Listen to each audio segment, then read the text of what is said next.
स्वार्थ क्या है? स्वार्थ साच जीव का है हाव, मन क्रम बचन राम पद हाव। सखा परम, अभी आपने सुना स्वार्थ। स्वार्थ क्या है? भगवान की शरण में रहा जाए। और परमार्थ क्या है? सखा परम परमार्थ हो, मन क्रम वचन राम पद हो। यह स्वार्थ और परस्वार्थ एक ही है कि अपने सच्चे परम पिता, अनंत जन्मों के मां बाप जो हमेशा हर योनि में हमारे साथ रहे हैं, अब उनके हाथ पकड़ लिए जाएं या उनके भरोसे हो जाएं तो हमारा हाथ पकड़ लेंगे। क्यों? लाभ न किछु हर भगति समाना, जहि गावहि सुत संत पुराना। सबसे बड़ा लाभ भगवान की शरण ग्रहण किया जाए। तो हानि क्या है? सबसे बड़ी हानि, हानि की जग यही समकछु नाहि, भजियन राम ही नर तन पाए। परम लाभ है हमारे सारे ग्रंथ चिल्ला चिल्ला करके हमारे आपके लिए हर मंच पे हमको चिता रहे हैं, जाग जाओ, सबसे अच्छे संबंध रखो। बड़ी बड़े रजवाड़े खत्म हो गए आपके सामने। इसलिए अब देखिए कथा में हम दोबारा वापस जा रहे हैं। सूत जी अब देखिए, अब धन्यवाद दिया। जब कथा समाप्त हुई तब उन्होंने पूछा कैसे कथा की जाए। उसकी सारी विधि शनकाद ऋषियों ने नारद जी को सुनाई। एक कथा कैसे करनी है, कथा कैसे सुननी है, सारी विधि बताई। इसमें उन्होंने कहा एक तो श्रद्धा, एक विश्वास भगवान के प्रति अत्यंत आवश्यक है, वैराग्य होना आवश्यक है, नहीं तो एक कथा समझ में नहीं आएगी। आगे देखिए, जब नारद जी शनकाद ऋषियों के प्रति अपना उद्गार व्यक्त कर रहे थे, तभी परम आदरणीय परमहंस पैदा होते ही ब्रह्मज्ञानी शुकदेव महाराज वहां पहुंच गए। सबने उनको उच्च स्थान प्रदान किया, उनको उनकी विधिवत पूजा की। वो परमहंस अवस्था में रहते हैं, एक कौपीन पहन के रखते हैं शुकदेव महाराज। तो उन्होंने कहा कि आपके ग्रंथ को ही अभी पढ़ा गया, आप कुछ अपना विचार व्यक्त करें। तब शुकदेव महाराज कहते हैं, निगम कल्पतरो गलितम फलम, शुक शुकादमृत द्रव संयुक्तम, पिबत भागवतम रसमालयम, मुहुर्हो रसिका भूय भावका। हे रसिक जनों, आप यह समझ लो कि यह निगम कल्पतरोह गलितम फलम है। यह वेद, निगम कहते हैं वेद को, वेद का ये फल है। और ऐसा फल जो पका हुआ है, अत्यंत पका हुआ है। साथ में जब कोई शुक्का किसी फल में टोंट मार दे तो इसका मतलब इस शुक्के की टोंट की पहचान है कि परम मीठे में ही वो।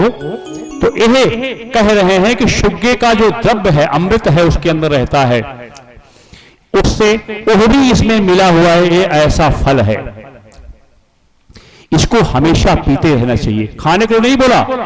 इसको कह रहे हैं पिबत भागवतम रसमालयम, रस नहीं, ये रस का घर है।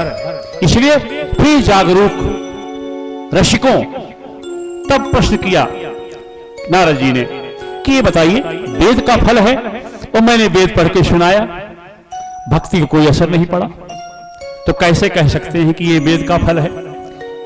तब उन्होंने कहा कि आप आम का वृक्ष देखते हो नारद जी? बोले हाँ। तो बोले अगर उसको जाके उसको चबाओगे तो मीठा लगेगा, पर साला दांतवे टूट जाए। और दूसरी बात, उसकी छाल को, उसकी डाल को काट करके रस बनाओगे, पी सकोगे? कोई फायदा नहीं होगा। लेकिन वही चीज जब फल के रूप में आती है, पक जाता है, और जब वो रस इसे कहते हैं रसमालयम, न इसमें छिलका है न गुठली है। आप समझ गए कि न इसमें छिलका है न गुठली है, कहने का मतलब ये 18,000 श्लोक में एक भी श्लोक त्याज्य नहीं है, हर श्लोक आप पूर्ण है। तो एक पका हुआ फल है, तो फिर बोले तो फूट गया होगा, बोले नहीं, ये ब्रह्मा जी से नारद जी, नारद जी से व्यास जी, व्यास जी से सुखदेव, सुखदेव जी के बाद शनकाद ऋषि, शनकाद ऋषि के बाद दोबारा नारद जी, तो ये डालियों से टकराता हुआ एक बड़ा सुरक्षित फल आया है और इसको खाना नहीं है, पियो।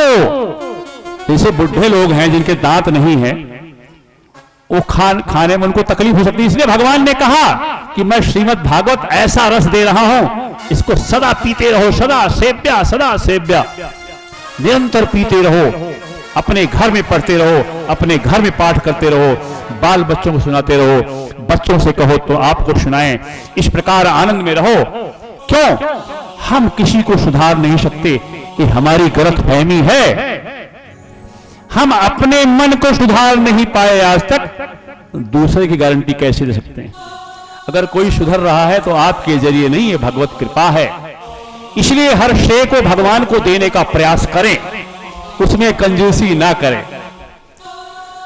कहते हैं सुखदेव महाराज कि यह जो फल है इसको सदा पीते रहो। और किसको कह रहे हैं?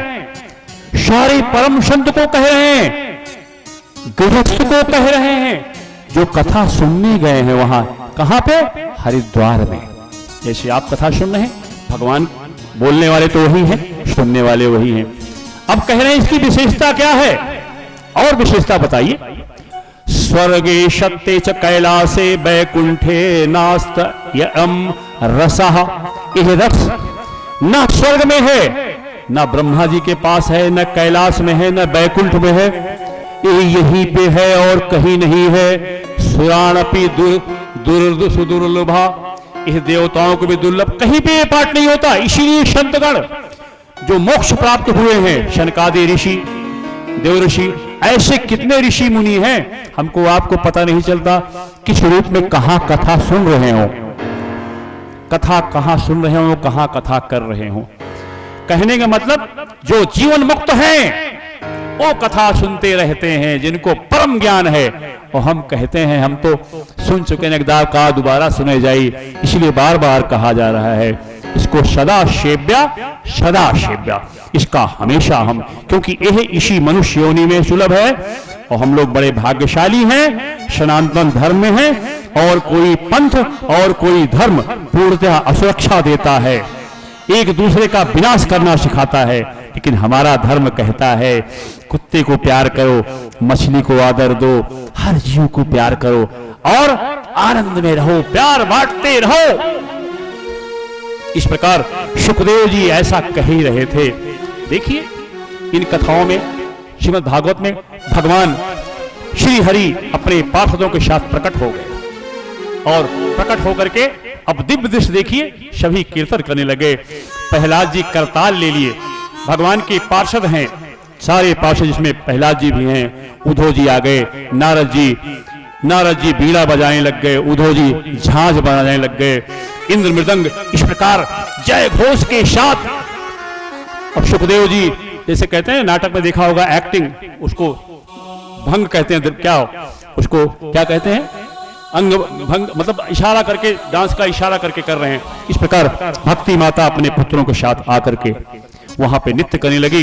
एक बार हम लोग भी भगवान नाम थोड़ा सुमरन कर लें तो आनंद आ जाएगा। जय जय सीताराम, हर हर महादेव, बोलो वृंदावन बिहारी लाल की जय। हरे कृष्ण गोविंद हरे मुरारी, हे नाथ नारायण वासुदेवा। श्री कृष्ण गोविंद हरे मुरारी, हे नाथ नारायण वासुदेवा। हे नाथ नारायण वासुदेवा, हे नाथ नारायण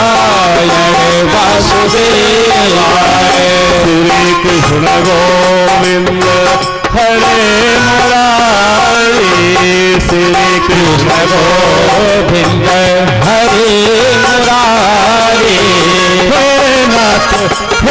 नाथ नारायण वासुदेव हे नाथ नारायण वासुदेव हे नाथ नारायण वासुदेव हे नाथ नारायण वासुदेव।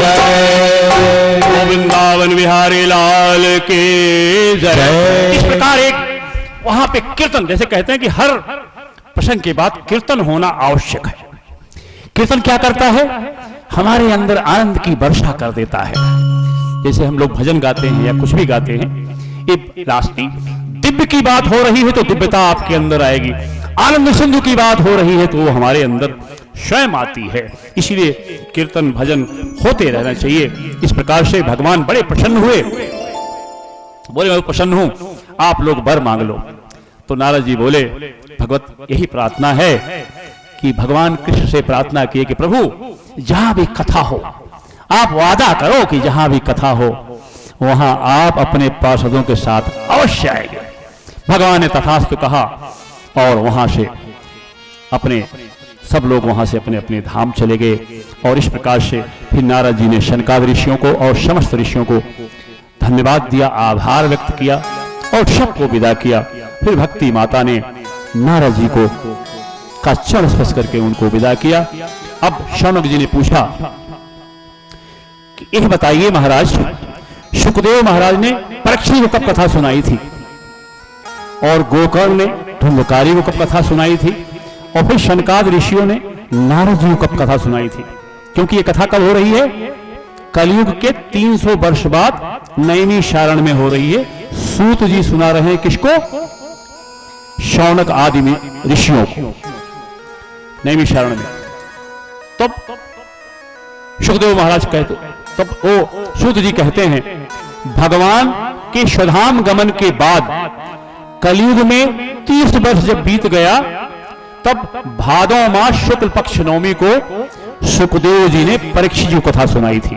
कलयुग का 30 वर्ष बीत गया था और जब कलयुग का 200 वर्ष बीत गया बाद 200 वर्ष बाद तो आषाढ़ शुक्ल पक्ष नवमी को गोकर्ण जी ने धुंधकारी को एक कथा सुनाई थी। और जब कलयुग का 230 वर्ष बीत गया तो कार्तिक शुक्ल नवमी को शनकादि ऋषियों ने नारद जी, भक्ति माता, सारे ऋषियों मुनियों को वही कथा हरिद्वार में सुनाई थी। इस प्रकार से यहाँ पे यह आपका इसका महात्मा हमारे सामने, जो इसका महात्मा है इसको जानना बहुत जरूरी है। किसी चीज के लिए हमको पहले महात्मा जानना पड़ता है कि इस कथा का महत्व क्या है, यह कितनी महत्वपूर्ण है, हमारे लायक है, हमारे फायदेमंद है। क्योंकि हम जानते हैं कि आदमी एक घड़ा भी खरीदता है तो 50 बार ठोक के करता है। तो इस प्रकार हमारे मन का स्वभाव है, इसको पहले हम संतुष्ट करते हैं तभी यह सुनता है, इसको लगता है कि इसमें लाभ है।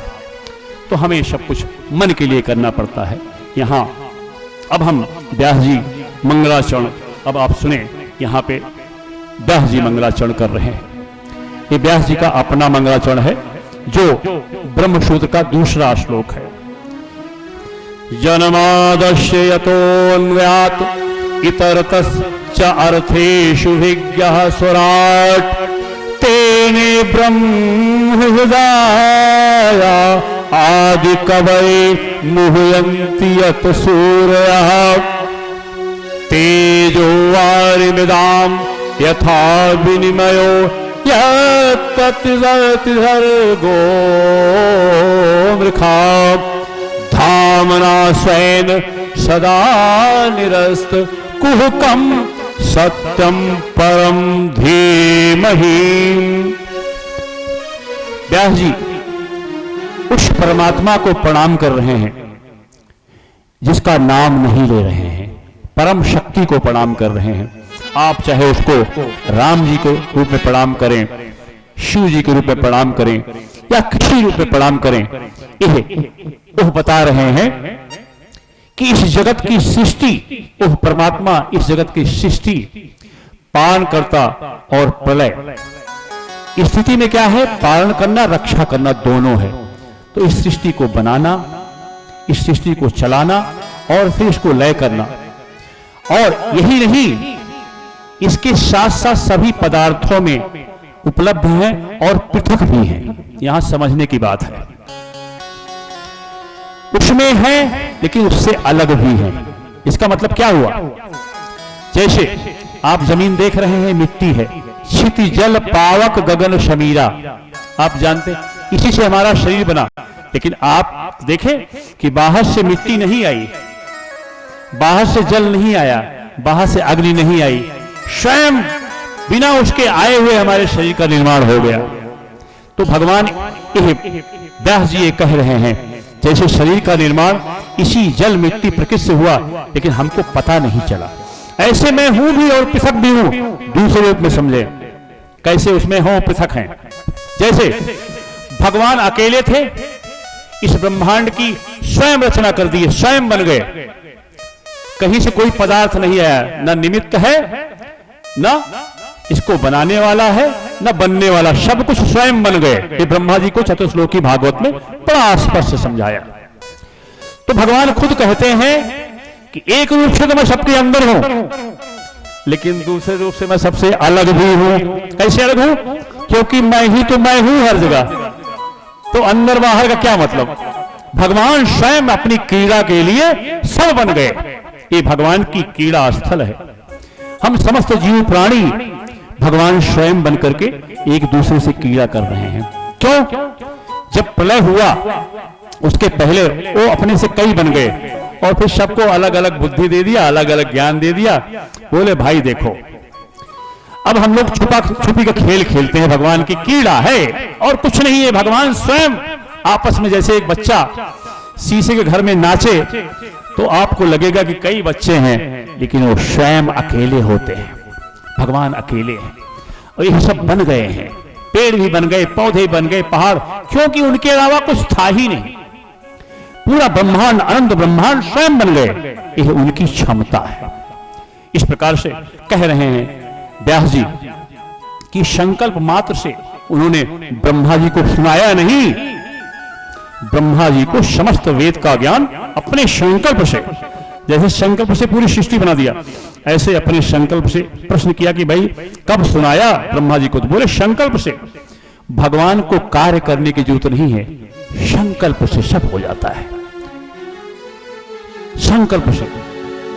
जग पेखन तुम देख निहारे, विधि हरि शंभो न चावलिहारे, तेव न जानहि मरम तुम्हारा, और कौन तुम जाननिहारा। अब यहां प्रश्न होता है कि भगवान को ब्रह्मा जी, शंकर जी और विष्णु भगवान नहीं जान सकते, कौन जान सकता है? सोई जाने जहि देहु जनाए, जानत तुम्हें हो जाए, जानत तुम्हें हो जाए। हरि व्यापक सर्वत्र समाना, प्रेम से प्रकट हो ही मैं जाना। इस प्रकार से व्यास जी इसके माध्यम से हमको संकेत कर रहे हैं कि जैसे आप माया की बात कर लें कि जैसे हम यहां से चलते हैं, गर्मी का मौसम हो तो हम देखते हैं कि अगर इस सड़क पे देखते हैं हमको लगता है कि जल है, लेकिन वहां जब जाते हैं जल नहीं होता। सूर्य की जो किरणें गिर रही हैं उसका ऐसे ढंग से गिर रही है कि हमको जल प्रतीत हो रहा है, जबकि जल नहीं है। ऐसे ही भगवान कहते हैं कि सब मैं हूं। आपको प्रतीत हो रहा है कि सब अलग अलग हैं, लेकिन सब मेरी मूर्ति है, सब मैं हूं। यही तो समझने की बात है, यही तो ब्रह्म ज्ञान है। यही हमको हर ग्रंथ समझाते हैं। तो इस प्रकार से, लेकिन ये मेरे आधार से, सारी जो माया है ये मेरे पर आधारित है। जो माया सब जग ही नचाया नचावा, पाई जा सुबल बिरचती माया। जो कुछ माया कर रही मेरी ताकत से कर रही है। तो इस प्रकार से यहां पे जो बात चल रही है कि जो माया है हमको अलग अलग रूप दिखाती है, उसी में हम भ्रम हो जाता है। वो पापी है, वो दुरात्मा है, वो गुंडा है, वो छोटा है, वो कंजूस है, वो धनी है, यह निर्धन है।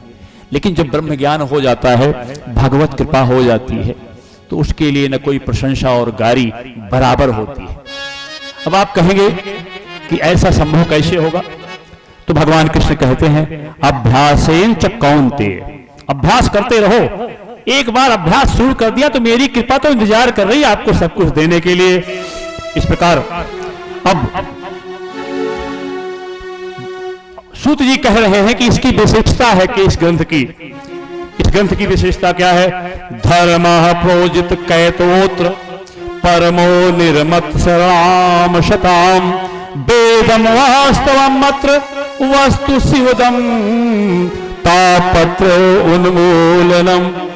आपको भक्ति मिल रही है, भगवत कृपा हो रही है, तो इससे क्या होगा? इस ग्रंथ को सुनने से 3 प्रकार के दैहिक, दैविक, भौतिक तापा स्वयं नष्ट हो जाते हैं। इस प्रकार अनुबंध चतुष्टय के जरिए इसका विषय बताया, इसका प्रयोजन, इसका लाभ बताया, और यह भी बताया कि ये ऐसा ग्रंथ है जिसमें कुछ मिलावट हमने नहीं की है।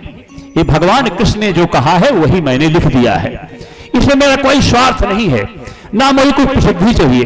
तो यह ऐसा है जो भगवान को प्राप्त कराने वाला ग्रंथ है। आपको उसी समय फायदा होगा, तुरंत। यह महामुनि ने हमारे आपके भले के लिए, तो इस प्रकार यह बताया इसका पात्र कौन है, इसका पात्र बताया। इस प्रकार से इसकी विशेषता में इस प्रकार उन्होंने मंगलाचरण किया, इसके विषय में बताया। ये व्यास जी का मंगलाचरण था पहला वाला, वो ब्रह्मसूत्र का दूसरा श्लोक है। आगे यही बताया निगम कल्पतरोह गलतम, इसी की विशेषता बताया कि यह कितना बड़ा हमारे लिए सौभाग्य है कि यह ग्रंथ हर शब्द इसका कीमती है। भगवत कृपा से बिनु हरि कृपा सुलभ नहीं सोई। इस प्रकार मंगलाचरण जो व्यास जी ने किया था और जो इसमें सूत जी का अनुभव था उसको उन्होंने उसमें बताया। स्वयं जो सुखदेव जी से सुने थे उसको हमारे आपके सामने उसका विशेषता बताई।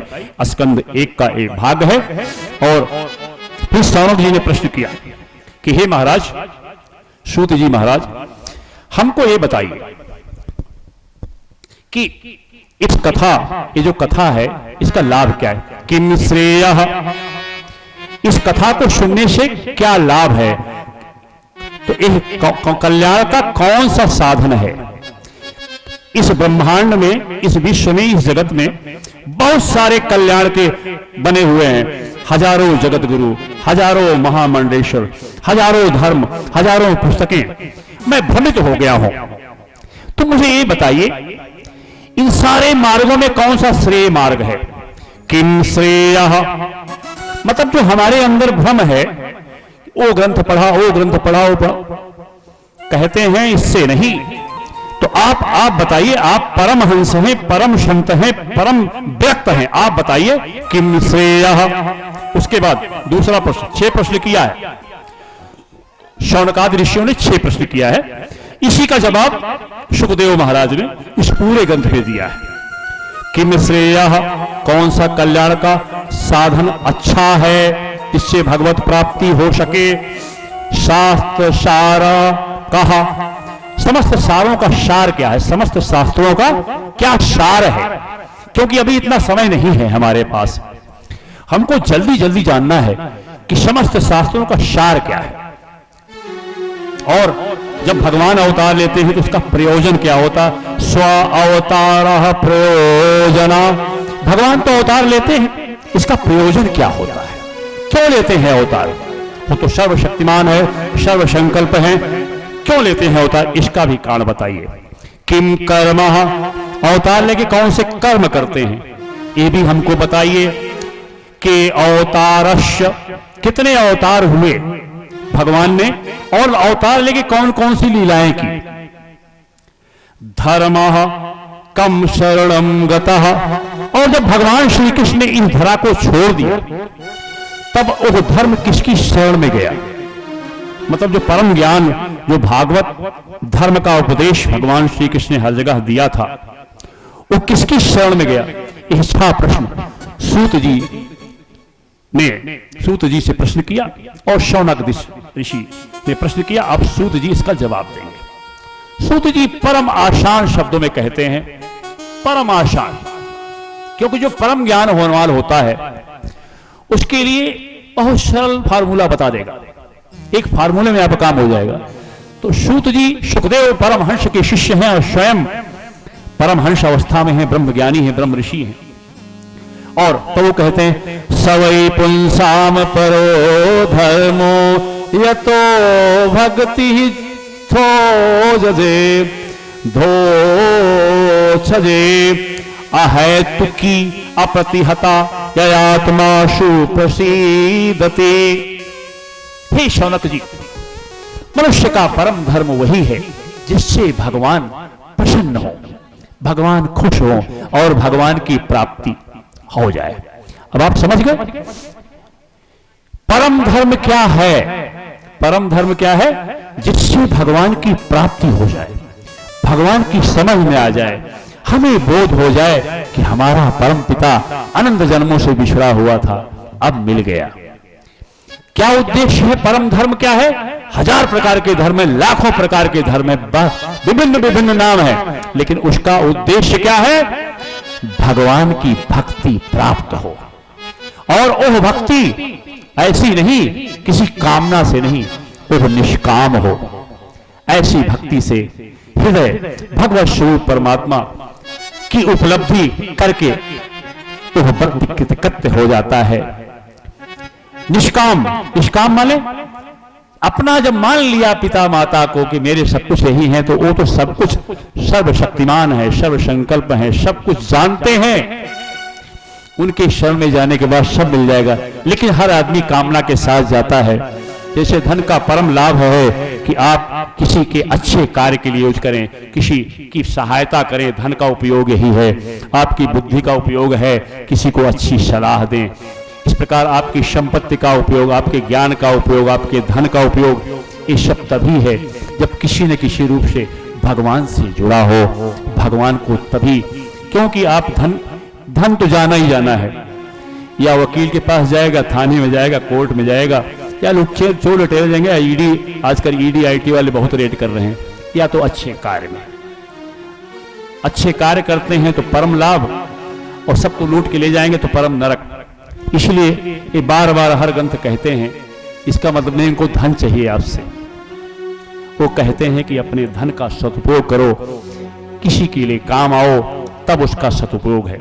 आगे सूत जी को तुरंत याद आ गया कि मैंने कथा तो प्रारंभ कर दी, लेकिन अपने गुरु का सुमिरन नहीं किया। कभी कभी क्या होता है, कुछ ऐसे प्रश्न होते हैं जिसमें भगवान की याद आ जाती है, तो अपना जो मूल कार्य है वो भी कभी कभी भूल जाता है। लेकिन भगवान जानते हैं कि संत का हर कर्म सत्कर्म है, इसलिए उसके लिए औपचारिकता की कोई आवश्यकता नहीं है।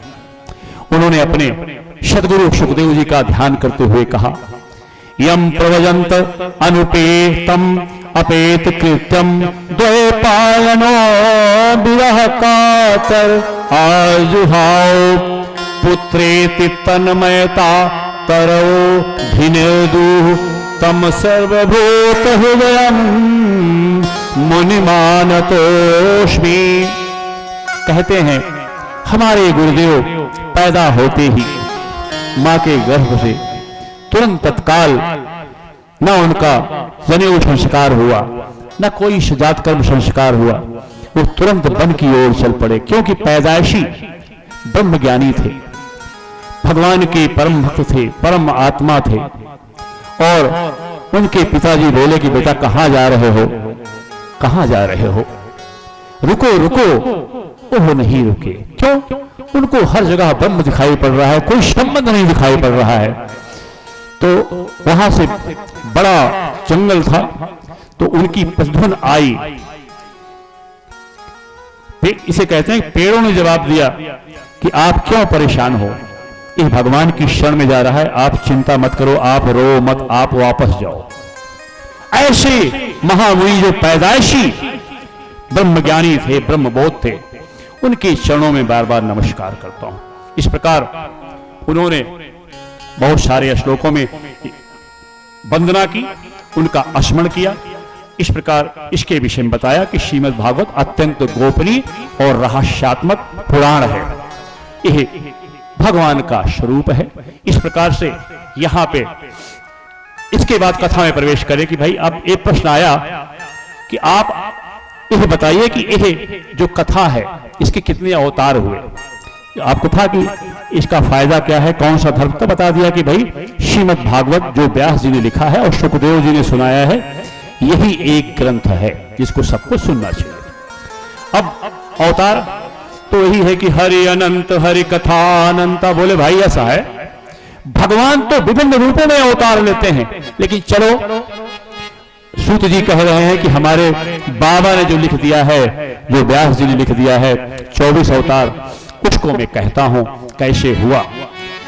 एक सृष्टि के याद में भगवान ने यह इच्छा की कि मैं इस संसार का निर्माण करूं, और अपने आप उस समय कुछ भी नहीं था, न मिट्टी थी, न धूल थी, न पहाड़ था, अकेले थे, और स्वयं सब कुछ बन गए, पहाड़ बन गए, नदी बन गए, समुद्र बन गए, हर जीव के रूप में प्रकट हो गए।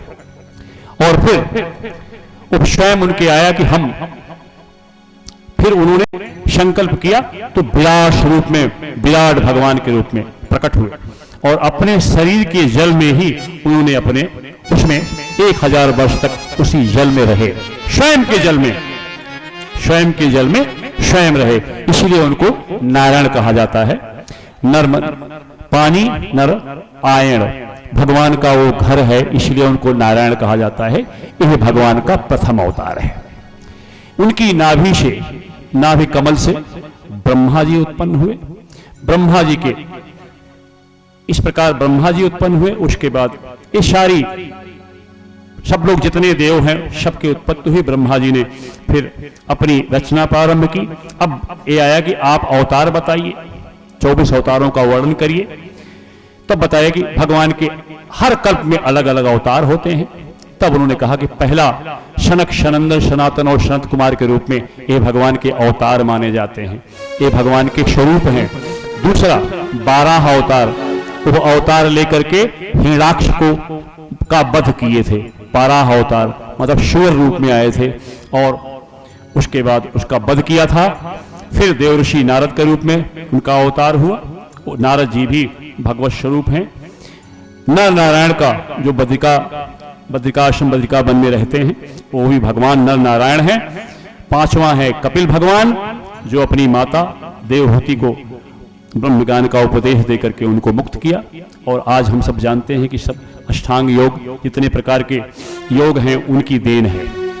उसके बाद दत्तात्रेय महाराज, जो भगवान विष्णु ने वरदान देकर के अत्रि के यहाँ जन्म लिए, अत्रि के यहाँ पैदा हुए दत्तात्रेय महाराज। ये 6ठा। 7वां यज्ञ भगवान। 8वां ऋषभदेव, जो बाद में जैन लोग जिनको अपना प्रथम तीर्थंकर मानते हैं, ऋषभदेव, महाराज ऋषभदेव।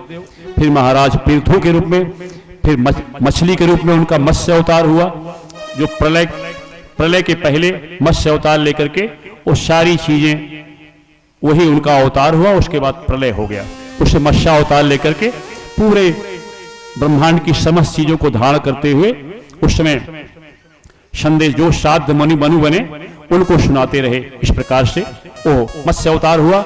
हरि अवतार ग्रहण करके उन्होंने गज की रक्षा की और ग्राह का हत्या की और दोनों का उद्धार किया। फिर कच्छप, देवासुर संग्राम में कच्छप का रूप धारण करके उस मंदराचल पर्वत को अपने ऊपर धारण किया। और आप जानते हैं कि उसके बाद मंथन हुआ। ये सब क्षणिक अवतार, छोटे छोटे अवतार है, छोटे छोटे कार्यों के लिए। फिर धन्वंतरी का भी भगवान का अवतार माना जाता है। उसी में भगवान का मोहिनी अवतार हुआ। ये 3 अवतार एक साथ हुए एक ही प्रसंग में, देवासुर संग्राम में, समुद्र मंथन के दौरान। फिर निशिंग भगवान निशिंग रूप अवतार धारण करके उन्होंने हिरण्याकश्यप का वध किया। वामन अवतार लेकर के उन्होंने माता अदिति के और राज्य को वापस कराया राजा बलि से, और राजा बलि को सुतल लोक का राज्य बनाया। इस प्रकार वामन बन करके माता अदिति के पुत्र के रूप में जन्म लेकर के उन्होंने देवताओं का स्वर्ग वापस कराया। फिर वामन अवतार हो गया, फिर परशुराम अवतार। है वंश के क्षत्रिय महा अत्याचारी थे। यहां बहुत ध्यान देने की बात है, भगवान किसी जात के नहीं होते।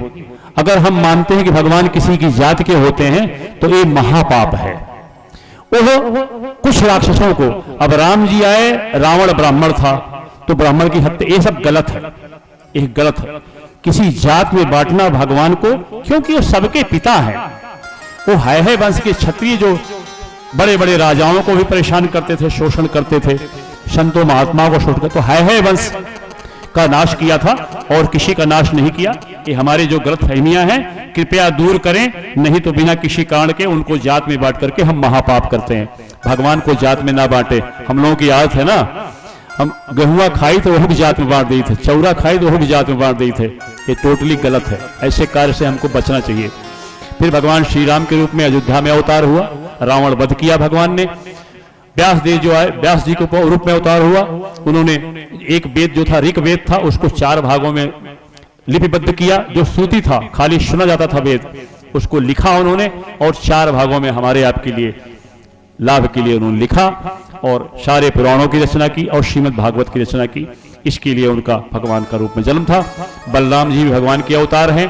भगवान श्री कृष्ण हम जानते ही हैं, बुद्ध का अवतार, कल की अवतार जो अभी होगा कुछ समय बाद, कुछ वर्षों बाद, सैकड़ों वर्ष बाद, वो विष्णु यश ब्राह्मण के यहाँ शंभल गांव मुजफ्फरनगर में, जो उत्तर प्रदेश में है, उस समय उनका जन्म होगा और जो भ्रष्ट राजनेता हैं इनका वह विनाश करेंगे। इस प्रकार इसके विषय में उन्होंने बताया कि ये सारांश में बताया उन्होंने, क्योंकि ऐसा है कहा कि हरि अनंत हरि कथा अनंता, उनके इतने जन्म होते हैं, उनके अनंत जन्म है, अनंत गुण है, उनका कोई पार नहीं कर सकता। इसलिए हे शौनक जी, भगवान के जन्म अवतार के विषय में ज्यादा जानने का प्रयास मत करो, जो लिखा पढ़ा है उसको आप जान लो। फिर शौनक जी ने प्रश्न किया कि श्रीमद् भागवत की रचना वेद व्यास जी ने किस युग में की और क्यों की और कहां किए, किस स्थान में बैठ के किए। तब सूत जी कहते हैं कि व्यास जी पाराशर जी के संतान थे। पाराशर और वशुकन्या सप्तवती के गर्भ से उनका जन्म हुआ और सर्वप्रथम उन्होंने वेद जो एक था ऋग्वेद, उसको 4 भागों में, यजु, साम और अथर्ववेद 4 भागों में लिपिबद्ध किया। उसके पहले श्रुति थे, गुरु परंपरा में सुनाए वो याद कर लिए, सुनाए याद कर लिए। अब इसको सबसे पहले, इसलिए उनको वेद व्यास भी कहा जाता है, उन्होंने उसको लिपिबद्ध किया और उसके बाद 17 पुराणों की रचना की। लेकिन परम खंड थे, 17 पुराणों की रचना की, जिसमें महाभारत जैसा पंचम वेद माना जाता है उसकी भी रचना की, लेकिन परम अशांत थे और सोच रहे थे कि किस कारण से मैं अशांत हूं, संतोष नहीं मिल रहा है। भगवत कृपा, उनके गुरु नारद जी उनके पास पहुंचे, बोले ब्रह्म ऋषि आप क्यों उदास हैं, इतने ग्रंथ लिखे। तब बोले हमको ये पता नहीं चल रहा है कि हम क्यों उदास हैं, कृपया आप ही इसका निदान करें। तब उन्होंने कहा कि आपने अब तक जितनी रचना की है, यह आपने उनके लौकिक गुणों की रचना विवरण किया है। लोग कहते हैं भगवान की लीला सुनने से क्या फायदा। भगवान का हर अंग, हर चीज दिव्य है और दिव्य चीजों का हम संग करेंगे। जैसे पावर हाउस से बिजली आ रही है, आपके सामने बिजली है, अगर जब तक आप कनेक्शन नहीं लेंगे तब तक आपको बिजली नहीं मिलेगी। और कहीं भी किसी जगह गड़बड़ी हो गई, हर जगह सही होना चाहिए। यही चीज है कि भगवान, हमें मानना है कि जो उनकी लीलाएं हैं, उनके गुण हैं, वो सब दिव्य हैं, समस्त लीलाएं दिव्य हैं। वो दिव्य लीलाएं करते हैं क्योंकि वो जानते हैं कि ब्रह्म ज्ञान इनके समझ में नहीं आएगा। ये लोग गृहस्थ शास्त्र में परेशान हैं, तो इनके लिए सबसे सुलभ बना दिया। जैसे एक बच्चा होता है, माँ उसको गाय का दूध पिलाएगी पहले, फिर कुछ बड़ा होने के बाद जूस पिलाएगी, धीरे धीरे उसको अभ्यास कराती है। ऐसे ही भगवान कहते हैं मुझे किसी रूप से याद करो, लेकिन तुम लोगों को लीलाएं अच्छी लगेंगी, कीर्तन अच्छा लगेगा, भजन गाओगे अच्छा लगेगा। इसलिए मैं लीला करता हूं, इसको आपस में बात करो। यह लीला क्यों है कि यह दिव्य लीला है, यह आपको आनंदित देगी। इस पे हमको श्रद्धा और विश्वास करना है। यही नारद जी ने कहा कि आपने अब तक भगवान कृष्ण की लीलाओं का, उनके जन्म से लेकर के लीलाओं का कहीं गान नहीं किया। गीता भी भगवान का उपदेश है। जब तक भगवान श्री कृष्ण की लीलाओं का, उनके गुणों का, उनके कर्मों का, उनके विचारों का जब तक वर्णन नहीं करेंगे, आपको शांति नहीं मिलेगी। फिर उन्होंने अपने पूर्व जन्म की कहानी बताई, जिससे कि उनको यह लगे कि भगवान का श्रीमद् भागवत कितना महत्वपूर्ण है। देव ऋषि नारद कहते हैं कि मैं पूर्व जन्म में गंधर्व था, देवलोक का निवासी था, लेकिन वहां बहुत सुंदर था। अपनी सुंदरता पे हमको घमंड था और ढेर सारी अप्सराओं के साथ मैं हमेशा विचरण करता था। बड़ा घमंड था, हमारी आवाज भी बड़ी सुरीली थी। परिणामतः एक बार संतों का समागम हुआ स्वर्ग में और हमको बुलाया गया, जहां सारे संत महात्मा वहां पहुंचे थे और हमको बुलाया गया कि उस संत समागम में आकर के भगवान का गुण गाओ, उनका गुणगान कराओ, उनकी लीलाओं का गान करो। लेकिन मैं अपने अहंकार में, अपने शरीर के मदमस्ती में अपने को खूबसूरत मानता हुआ हम जो है वहां जाकर के लौकिक गीत गाने लगे। भगवान की भक्ति नहीं, संसार के गीत गाने लगे। परिणाम क्या हुआ? वहां बैठे ऋषि और मुनि और देवता सब रुष्ट हो गए। बोलो, हम लोग बैठे हैं, ऋषि हैं, मुनि हैं, महर्षि हैं, ब्रह्म ऋषि हैं, इतने बड़े बड़े उच्च कोटि के ब्रह्मांड के संत हैं, उनके बीच में यह संसार का गीत गा रहा है, ये औरतों की प्रशंसा कर रहा है, ये अपने शरीर की प्रशंसा कर रहा है, किसी व्यक्ति विशेष की प्रशंसा कर रहा है। तो उनको श्राप दे दिया कि तुम यहां रहने लायक नहीं हो, तुम जाकर के, तुम जो इस योग्य हो, तुम इस शरीर लायक नहीं, देव लायक नहीं हो, तुम दासी पुत्र बनो। परिणामतः मैं दासी पुत्र बना। दासी पुत्र का मतलब क्या है? पिता नहीं है, माता सुबह से लेकर रात तक दूसरे के यहां काम करेगी, खाने पीने के तरसोगे, यही तुम चाहते थे। शरीर तुम्हारा गलित हो जाएगा, तुम्हारी शीशा देखने की फुर्सत नहीं रहेगी, खाने की फुर्सत नहीं रहेगी, कपड़े की फुर्सत नहीं रहेगी। ये तुमको दंड दिया उनको। कहने का तात्पर्य, जब अहंकार किया देवलोक से फेंक दिए गए। बोले संयोग से एक दिन हमारी माता ब्राह्मणवादी ब्राह्मणों के यहां चौका वर्तन करती थी, गायों को दूहती थी, मैं भी उनकी सेवा करता था। इस प्रकार से हमारा जीवन यापन हो रहा था। मेरे पिताजी का देहांत हो गया और लेकिन एक दिन भगवत कृपा हुई और संत लोग वहां आए और वहां उन्होंने भगवत चर्चा की, श्रीमद् भागवत सुनाया। क्योंकि ब्राह्मण जिनके यहां आए थे वो सत्पुरुष थे, संत प्रेमी थे।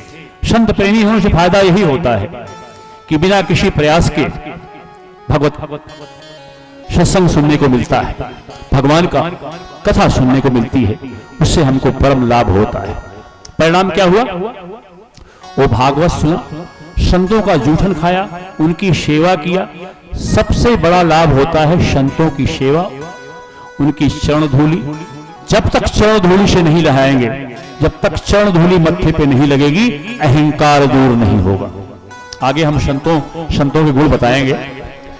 तो उस प्रकार से वहां से हमको, अब हमको उनके कृपा से हमको भक्ति मिल गई और वो ऐसी भक्ति मिली कि हम बड़े ही हमको मिल गया और संयोग बस वो वहां से चले गए। मैं भी उनका पीछा किया, लेकिन उन्होंने हमको मंत्र दिया कि इसका जाप करो, इसको जाप करके और आपको समय आने पे आपको इसका लाभ होगा।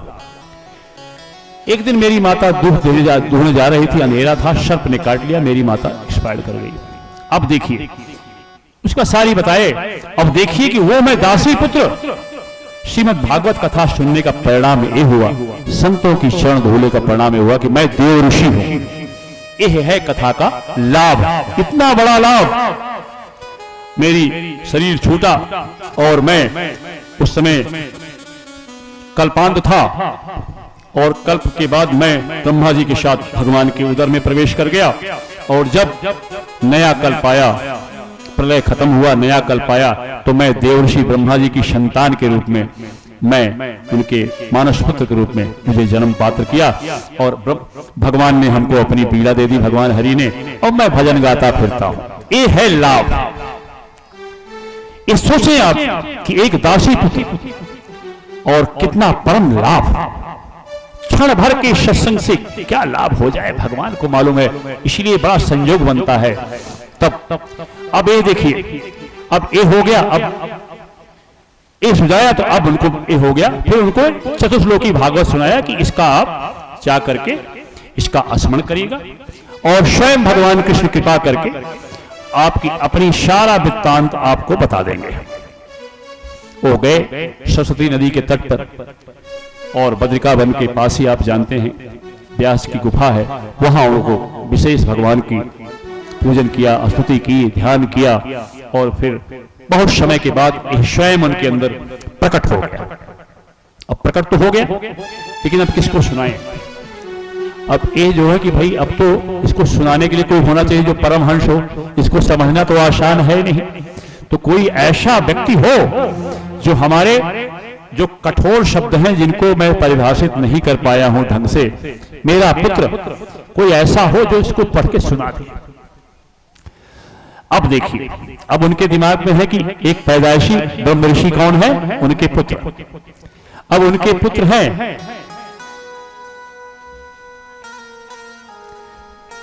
जय जय सीताराम वृंदावन बिहारी लाल की जय।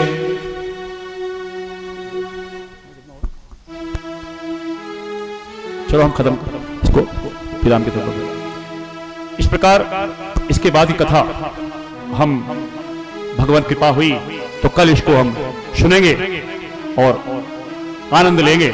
इसके पहले एक बहुत प्यारा भजन आपके सामने प्रस्तुत करेंगे और इसके बाद हम आज के प्रसंग का विराम करेंगे। कल 4 बजे से 7 बजे तक कथा होगी।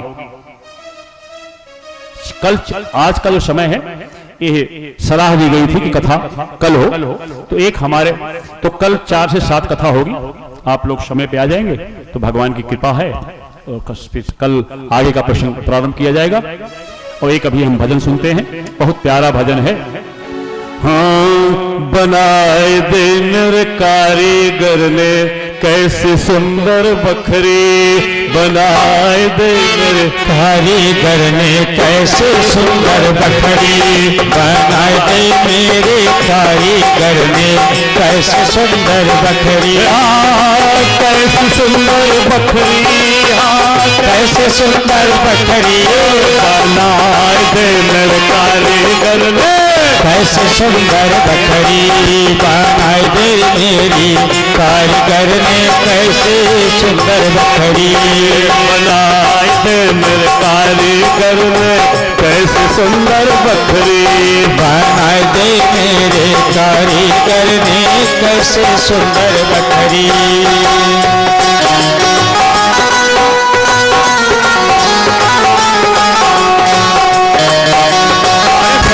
बताया जा रहा है कैसे भगवान ने बनाया है।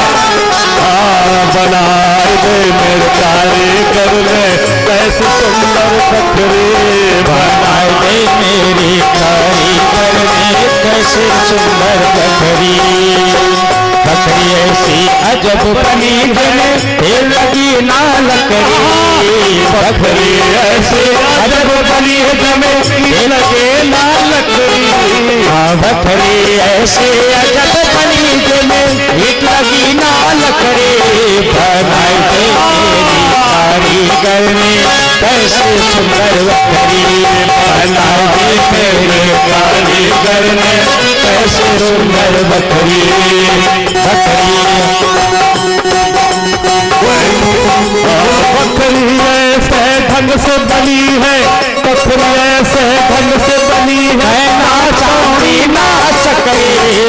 बखरी ऐसे ढंग से बनी है, ना चांदी ना सकरी। बनाए दे मेरी कारीगर ने कैसे सुंदर बखरी, बनाए दे मेरे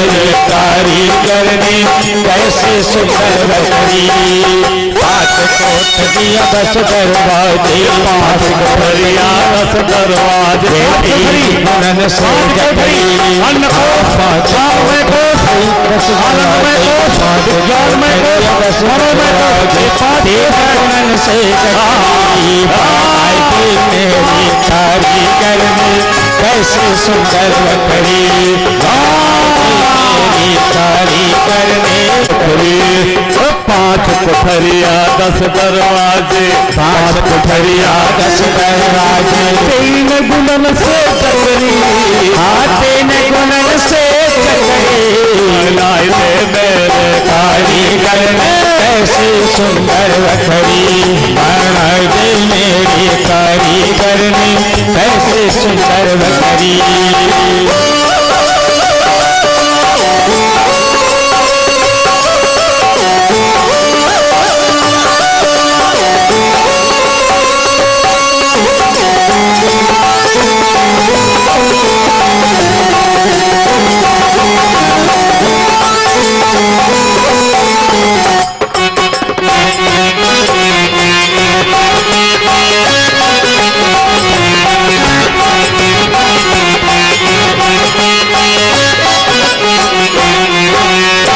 जब बकरी में टस लागी, जब बकरी में टस लागी, जब बकरी में टस लागी, जब बकरी में गाँव पुरन को अखरी, बनाए दे मेरी कारीगर ने कैसे सुंदर बकरी, बनाए दे मेरी कारीगर ने कैसे सुंदर बकरी।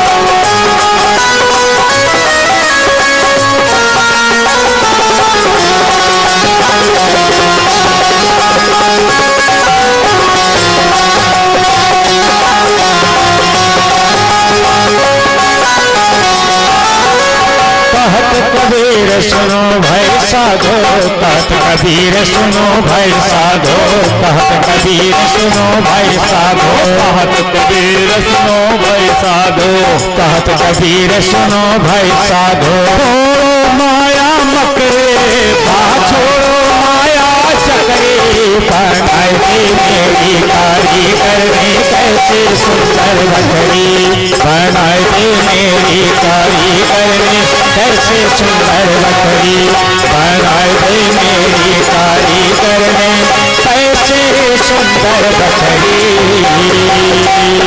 वृंदावन बिहारी लाल के जय, गुरु भगवान राम भवानी शंकर भगवान के जय, हनुमान स्वामी के जय। अब आपके सामने आरती का पंडित जी से मैंने चंद्रमा मनसो जाता चक्षो सूर्यो अजायत श्रोतादिवायुष्य प्राणस्य मुखादग्निरजायत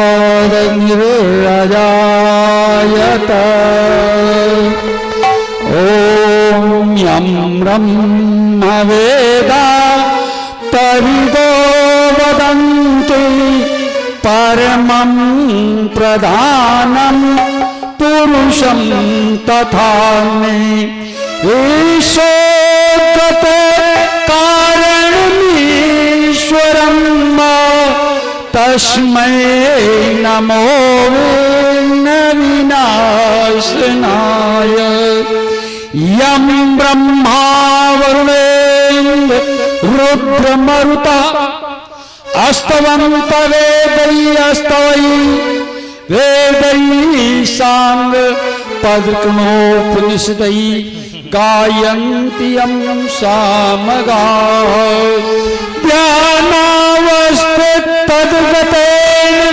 मनसा पश्यन्ति यं योगिनो यास्यान्तु न विदो सुरासुरगणाय तस्मै नमः।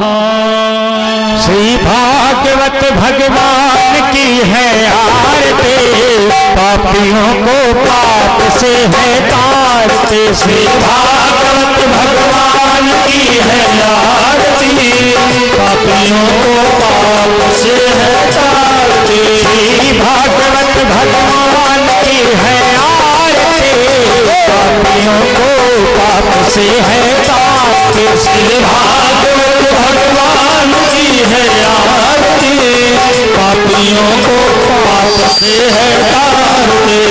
अमर ग्रंथ ये मूर्ति पंथ ये पंचम वेद निराला, नव ज्योति जगाने वाला। ये अमर ग्रंथ ये मूर्ति पंथ ये पंचम वेद निराला, नव ज्योति जगाने वाला। हरि धाम यही हरि नाम यही, हरि धाम यही हरि नाम यही, जग के मंगल के आरते। पापियों को पाप से है तारते। श्री भागवत भगवान की है आरती, पापियों को पाप से है तारते।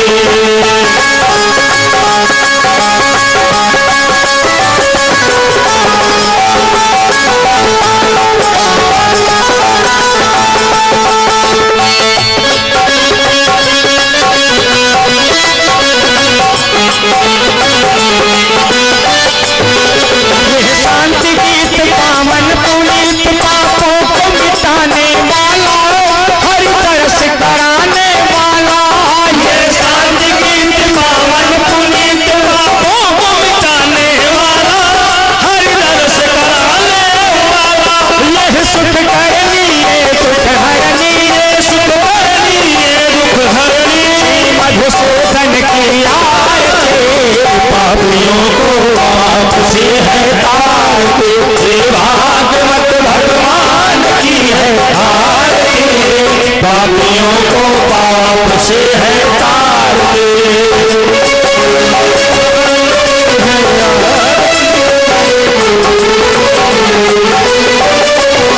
ये मधुर बोल पंथ खोल सन्मार्ग दिखाने वाला, बिगड़ी को बनाने वाला। ये मधुर बोल पंथ खोल सन्मार्ग दिखाने वाला, बिगड़ी को बनाने वाला। श्री राम यही घनश्याम यही, श्री राम यही घनश्याम यही, प्रभु के महिमा के आरती। पापियों को पाप से है तारते। श्री भागवत भगवान की है आरती, पापियों को पाप से है तारते। करुणावतारम संसार सारम दुर्विग्रहारम, सदा वसंतम हृदयारविंदे, तमाम भवानी शैवम नमामि। त्वमेव माता पिता त्वमेव, त्वमेव बन्धो सखा त्वमेव, त्वमेव विद्या जगतं त्वमेव, त्वमेव सर्वं देव देव। मनोरमं मारुतुल्यवेग, वीरेन्द्रियं बुद्धिमतामरेश, वारात्मजं वानरयोगमोक्षं, श्रीरामदूतं शरणं प्रपद्ये। भगवान की है आरती, पापियों को पाप से है तारते। श्री भागवत भगवान की है आरती, पापियों को पाप से है तारते। पापियों को पाप से है तारते।